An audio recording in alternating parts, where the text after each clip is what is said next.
Welcome, today I've heard of new Motorola Moto E40 and I'll show you how to install iPhone keyboard on this device. So first let's open the Play Store, and here in the search bar we should enter the green Apple keyboard. And now we should get this application. That's why tap to install and wait a couple of seconds while this application downloading and then installing on your device. After that, just tap here to open the app. Click enable in settings and near green Apple keyboard tap once on the swatcher.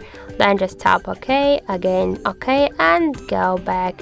Then click here to swatch input methods and swatch your currently just the current keyboard to the green Apple keyboard.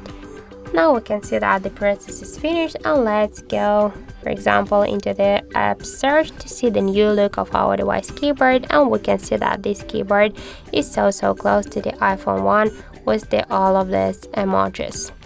So that's it. Thank you for watching, and if you find this video helpful, don't forget to leave a like, comment and to subscribe our channel.